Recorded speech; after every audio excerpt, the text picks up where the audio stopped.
नीति वचन 9 उसकी 10 आयत में लिखा है, यहोवा का भय मानना बुद्धि का आरंभ है और परम पवित्र ईश्वर को जानना ही समझ है।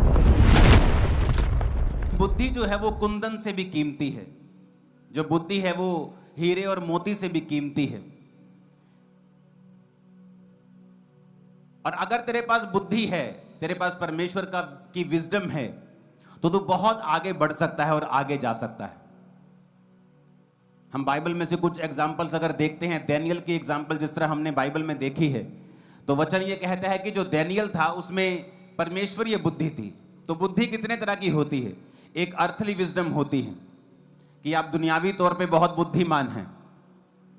कुछ लोग अनपढ़ होते हैं लेकिन मैथ का उनको बड़े तगड़े तरीके से हिसाब किताब कर लेते हैं। मेरे रिश्तेदार हैं, आड़तीय हैं कई, और कई तो जो बुजुर्ग थे बहुत पुराने, एक भी क्लास नहीं पढ़े थे, लेकिन लाखों रुपए का हिसाब, उस जमाने में भी लाखों, अब को लगा लो करोड़ों का हिसाब बिना कैलकुलेटर के हाथों से कर लेते थे। उसे अर्थली विजडम बोलते हैं, दुनियावी विजडम। एक होती है इंटेलेक्चुअल विजडम, यानी पढ़ाई की विजडम, जो आप पढ़ाई करके हासिल करते हैं। एक होती है हेवनली, खुदा की ओर से स्पिरिचुअल विजडम। एक होती है डेविलिश विजडम, कि शैतानी बुद्धि, कि वो बंदे जो हैं वो स्कूल में तो नहीं पढ़े हैं लेकिन तब भी शैतानी बुद्धि है उनमें। जिस तरह डैनियल के साथियों ने उसकी चुगली खाई थी और राजा को कहा था कि अगर कोई बंदा तेरे अलावा किसी और देवता की उपासना करे तो वो शेरों की मान में डाल दिया जाएगा। अब राजा को तो मालूम नहीं था कि ये क्यों कर रहे हैं ऐसा, क्योंकि उनको मालूम था कि जो डैनियल है ये कभी भी परमेश्वर के अलावा और किसी की उपासना नहीं करेगा। ये थी डेविलिश, शैतानी बुद्धि। एक होती है ईश्वरीय बुद्धि, जो सबसे ऊपर है इन चारों में। जो ईश्वरीय बुद्धि होती है ये डैनियल में थी, क्योंकि वचन कहता है जब वो छोटा सा बंदी बना लिया गया था तो भी उसने कहा था कि मैं जो बाइबल में वर्जित है, जो बाइबल में मना किया हुआ है, मैं उस खाने को नहीं खाऊंगा। अगर बाइबल में उसे मना किया हुआ है तो मैं उस खाने को नहीं खाऊंगा, क्योंकि परमेश्वर ने उसे मना किया है। तो मैं मर भी जाऊंगा लेकिन वो चीज नहीं करूंगा जो बाइबल में मना है। और जब आप ईश्वरीय बुद्धि का प्रयोग करना शुरू करते हैं, चाहे वो दुनिया की निगाह में उस समय नॉनसेंस लगे, तो बाइबल ऐसा कहती है कि आप लोग आगे बढ़ते जाते हैं और परमेश्वर से आशीषों को लेते जाते हैं और आप अपने नेक्स्ट लेवल में प्रवेश करते हैं। हालेलुया। तो वो कैसे होगा? जब आप ईश्वरीय बुद्धि को हासिल कर लें। ईश्वरीय बुद्धि हासिल कैसे होगी? पहले तो ये बात समझ लो कि अगर आपके अंदर परमेश्वर की आत्मिक बुद्धि नहीं है, हो सकता है आप शारीरिक रूप से बड़े बुद्धिमान हो, अर्थली दुनियावी तौर पे बड़े बुद्धिमान हो, आपको पूरा घर चलाना आता है, मैनिपुलेट करना आता है, इधर की बात उधर बड़े समझदारी के साथ आप चल पाते हैं। इसका मतलब ये नहीं है कि आपके अंदर ईश्वर की बुद्धि है। आपके अंदर पढ़ाई की बुद्धि हो सकती है, इसका मतलब ये नहीं आपके अंदर ईश्वर की बुद्धि है। और कुछ तो शैतानी बुद्धि के होते हैं। लेकिन क्या आपके अंदर परमेश्वर की बुद्धि है? अगर नहीं है तो पांडा को देख लेना। जब परमेश्वर ने उसे डंब बनाया है, एक मूर्ख होने के कारण उसे कितना फालतू कामों में लगे रहना पड़ता है। 40 बार वो टॉयलेट जाता है और एक दिन में वो 500 मीटर से ज्यादा ट्रेवल नहीं करता। कितना होता है 500 मीटर? आधा किलोमीटर। कितना होता है आधा किलोमीटर? वो पीछे के बाथरूम से लेके चर्च की एंट्री तक आधे किलोमीटर से थोड़ा ज्यादा है। आधा, इतना ही। वहां से लेके पूरे दिन में वहां तक ट्रेवल करता है। लेकिन जो दूसरे भालू हैं वो कितने कितने किलोमीटर निकल जाते हैं। इतना कम ट्रेवल क्यों कर पाते हैं? क्योंकि एनर्जी कम है। जब एनर्जी कम है तो ज्यादा चल नहीं पाता, बच्चे नहीं पैदा कर पाता क्योंकि विजडम कम है। ये सारी चीजें एक ही कारण से हैं। बच्चे कम पैदा कर पाना, कम चल पाना, एनर्जी कम होना, फालतू चीजों में लगे रहना, बुद्धि की कमी की वजह से। कि अगर आपके पास आत्मिक बुद्धि की कमी है तो चारों दिशाओं में आपको बाउंड्री नजर आएगी, लिमिटेशंस। एक लेवल तक ही आप आगे बढ़ पाएंगे, उसके आगे आप नहीं जा पाएंगे। आज चर्च में कितने लोग बैठे हैं जो बिजनेस करते हैं। कोई ठेकेदार है, कोई हेड मिस्त्री है, कोई बड़ी सी कंपनी खोल के बैठा है, कोई प्रोड्यूसर भी है, कोई अलग अलग तरह के बिजनेस हैं। अपने बिजनेस में आप कितने वफादार हैं? क्या आप चोरी करते हैं? क्या आप दूसरे का नुकसान करते हैं? क्या आप दूसरों को ओवर बिलिंग करके देते हैं? कि आप दूसरे से झूठ बोलते हैं। ये चीजें हैं जो परमेश्वर आपकी देखता है कि आप में आत्मिक बुद्धि कितनी है और आपको कितना बढ़ाया जा सकता है। क्योंकि अगर आप क्रिश्चियन हर प्रभु के हाथों में हैं, वो आपके लाइफ के आसपास टेक केयर करता है कि आपको किस दिशा में वो कितना आगे लेके जाएगा। लोग शारीरिक बुद्धि से अमीर हो सकते हैं, मिलियंस ऑफ फॉलोअर्स पाके भी बाद में वो सुसाइड कर लेते हैं। क्यों? क्योंकि उनमें ईश्वरीय बुद्धि नहीं है। कैसे होती है हासिल ईश्वरीय बुद्धि? पहली बात, चाहे आप इस दुनियावी तौर पे मूर्ख हों, आप इंटेलेक्चुअल तौर पे ना पढ़े लिखे हों, तब भी आप बुद्धिमान हो सकते हैं। कैसे? जो बाइबल में वचन लिखा है उसे मानना शुरू कर दें। पढ़ें, वचन को पढ़ें, वचन को फॉलो करें। वचन को पढ़ें, वचन को फॉलो करें। उसने कहा अगर तू वचन को पढ़े और इसे मानना शुरू करे, तू मूर्ख भी हो तो भी गिरेगा नहीं, तू मूर्ख भी हो तो भी तू सफर नहीं करेगा।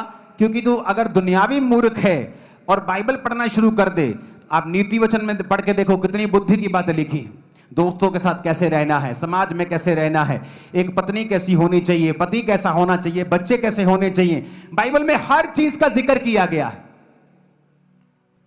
यूसुफ की शुरुआत होती है पोतीफर के घर में, और कहां से शुरुआत होती है? पोछे मारने से। इससे नीचे कोई लेवल तो नहीं है। पोछे मारने से शुरुआत होती है। प्रभु के साथ वफादार रहता है। मालिक देखता है कि यार ये इस नौकर को मैं जहां रखता हूं यार बड़ा अच्छा काम करता है, जहां मैं इसको रखता हूं यार बड़ा अच्छा रिजल्ट देता है। उसकी ड्यूटीज बढ़ाता गया, ड्यूटीज बढ़ाता गया, ड्यूटीज बढ़ाता गया, और एक दिन वही यूसुफ उस देश का प्रधानमंत्री था, पोतीफर से भी ऊपर। पोतीफर ने क्या किया? उसकी पत्नी ने झूठी गवाही दी, ये मेरे साथ गलत काम करना चाहता था, मैं बड़े भाग के जान बचाई है। और यूसुफ को पता था ये झूठ है, तू मेरे साथ सोना चाहती थी, मैं नहीं। और पोतीफर ने गुस्से में आकर उसे जेल में डाल दिया। वहां भी उसने कुछ नहीं किया, प्रभु के साथ वफादार रहा, और जेल में भी जेलर ने उसे खाने पीने का प्रधान बना दिया। फिर राजा ने उसे एक दिन बाहर निकाला और अपने स्वप्न को बताया, और यूसुफ ने उसका अर्थ समझाया, और यूसुफ प्रधानमंत्री बना। जब वो प्रधानमंत्री बना तो उसी पोतीफर को, जो उसका बॉस था, जिसने उसे गलत जेल में डाला था, उसको मृत्यु दंड वो दे सकता था, उसकी बुरी हालत कर सकता था, पतली हालत कर सकता था। तो उसके पास पावर थी कि पोतीफर की अब ऐसी की तैसी फेर सकता है। लेकिन जो स्पिरिचुअल विजडम रखता है वो ऐसा नहीं करता। आजकल के जितने सदूकी फरीसी हैं, धमकियां देने वाले, इमेजिन करो अभी उनके पास जीरो पावर है और वो धमकियां दे रहे हैं। सोचो अगर उनके पास पावर हो तो वो नाश कर दे लोगों को। इसलिए प्रभु उनको ज्यादा ऊंचा नहीं लेके जाता। बातें ऊंची ऊंची जितनी मर्जी करी जाएं, रिजल्ट टेस्टिमनीज लाइफ में वो काम कभी नहीं वो देखते। इसलिए मैंने कहा अगर आपके अंदर स्पिरिचुअल विजडम है, आपको टेंशन लेने की जरूरत नहीं। आप बरकतें कलेक्ट करते जाओ, आशीषें इकट्ठी करते जाओ, बढ़ते जाओ, और इतना बढ़ जाओ, इतना बढ़ जाओ, इतना बढ़ जाओ। कोई कितना पत्थर मार लेगा, कोई 10 फुट तक मार लेगा, 20 फुट तक मार लेगा, 50 फुट तक मार लेगा, 100 फुट तक मार लेगा। तुम 10 किलोमीटर ऊपर चले जाओ, 20 किलोमीटर चले जाओ, 50 चले जाओ, पत्थर पहुंचेगा नहीं। तुम उनकी औकात से परे हो जाओगे। हालेलुया। लेकिन तुम जब पावर में होते हो और किसी का नुकसान कर सकते हो और नहीं करते, इसका मतलब तुम वचन को जान गए हो।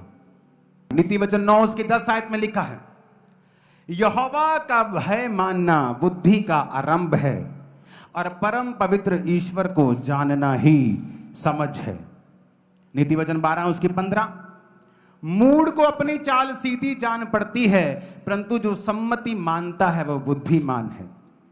भजन संहिता 19 उसकी 7, यहोवा की व्यवस्था खरी है, प्राणों को बहाल करती है, यहोवा के नियम विश्वास योग्य हैं, साधारण लोगों को बुद्धिमान बना देते हैं। आप साधारण हैं, उसने कहा मेरे नियम विश्वास योग्य हैं, मैं तुझे बुद्धिमान बना दूंगा। तुझे लोग मूर्ख कहते हैं तो बाइबल पढ़नी शुरू कर और बाइबल को अपने नियम में, अपने जीवन में लागू करना शुरू कर। मैं तुझे बुद्धिमान बना दूंगा। ऊंची आवाज में हालेलुया बोलो। याकूब उसकी 1 और 5 आयत में लिखा है, यदि तुम में से किसी को बुद्धि की कमी हो तो प्रभु से मांगे, जो बिना उलाहना दिए सबको उदारता से देता है और उसको दी जाएगी। प्रभु ने कहा अगर बुद्धि की कमी है तो किससे मांगना है? मुझसे। मैं तुझे बुद्धि दूंगा। तुम बुद्धि मांगोगे, मैं बुद्धि दूंगा। मैं वचनों के भेद को खोल दूंगा, वचन तुम्हें समझ आएंगे। और जब तुम परमेश्वर की बुद्धि तुम्हारे अंदर आना शुरू कर देती है, सब तरफ से तुम बढ़ना शुरू कर दोगे। तुम्हें समझ आएगा कि अच्छा मेरी हीलिंग क्यों नहीं हो रही, ओह अच्छा मेरी लाइफ में कमजोरी क्यों है, मेरा शरीर कमजोर क्यों है। बहुत से विश्वासी हैं, कंप्लेंट करते हैं आके, मुझे ये वाले शरीर में ना ये वाली दिक्कत बहुत है, और साथ में ये भी बताएंगे मैं ना थोड़े थोड़े दिनों से व्यभिचार से टेकता रहना, पापा जी प्रे करियो। वो खुद बताते भी रहेंगे कि मुझे इस पाप में गिरने की आदत है, और साथ में ये भी बताएंगे कि मेरे शरीर में प्रॉब्लम है, लेकिन उन्हें ये कनेक्शन समझ नहीं आ रहा कि उसी व्यभिचार की वजह से ये प्रॉब्लम तुम्हारे शरीर में है। तुम किससे नफरत करते हो सकता है उसके कारण तुम बीमार रहो। नीति वचन 2:4 में लिखा, बुद्धि को चांदी के समान ढूंढ और गुप्त धन के समान उसकी खोज में लगा रहे। खोज करनी है बुद्धि की, वचन में खोजना है मुझे क्या करना है, मेरी लाइफ में परमेश्वर क्या चाहता है।